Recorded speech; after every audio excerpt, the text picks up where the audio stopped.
नमस्कार, प्रणाम। आप लोग को स्वागत है मेरे ब्लॉग्स में। और अभी हम आए हैं जगदम्बा फिल्म्स स्टूडियो जो सिवान जिला में पड़ता है। अभी हम चारी बाजार में हैं। तो हमारा आज गाना रिकॉर्ड हुआ ऋतुराज बाबू का स्टूडियो में, जगदम्बा स्टूडियो में। वही गाना हम ब्लॉग्स के माध्यम से आप लोग को गाकर सुना रहे हैं।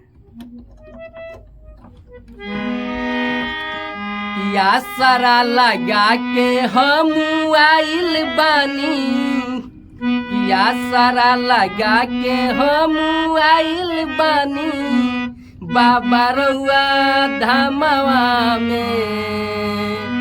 आसरा लगा के हम आइल बानी बाबा रउआ धामवा में। ए बाबा सोनावा पर फिर दिन नजरिया बिया भरती अस्पतालवा में। ये बाबा सोनावा पर फिर दिन नजरिया बिया भरती अस्पतालवा में। अंतरा में बा अरे भइल एक्सीडेंट बाबा तेज रफ्तार में।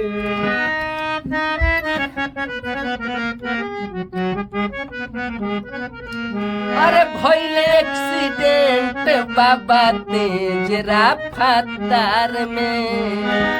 लेके ये सकुटिया पन मरले बिया कार में। बाबा हो अरे भइल एक्सीडेंट बाबा तेज रफ्तार में। लेके ये सकुटिया पन मरले बिया कार में। आ झर झर गिरे लो रे बाबा अब तो रउए भावनवा में। आ झर झर गिरे लो रे बाबा अब तो रउए भावनवा में। ए बाबा सोनावा पर फिर दिन नजरिया बिया भर्ती हॉस्पिटलवा में। ए बाबा सोनावा पर फिर दिन नजरिया बिया भर्ती हॉस्पिटलवा में।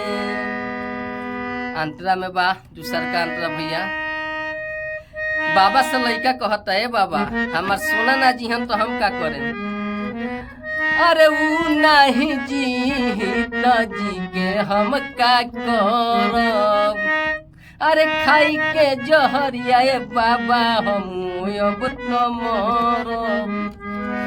अरे ऊ नहीं जी तो जी के हम का करब बाबा हो। खाई के जहरिया बाबा हम अब तो मरब। आ जाने कौन गलती भइल बाबा रउआ है छोटू चौहानवा में। जाने कौन गलती भइल बाबा रउआ है छोटू चौहानवा में।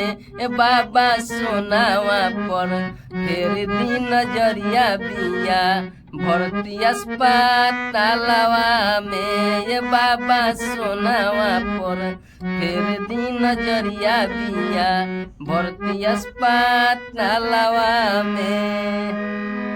ये खाली और ले ली हम एडिटिंग करके डाल दें। आसरा लगा के वो खराब बोल आसरा लगा के हम आइल बानी बाबा रउआ धामवा में।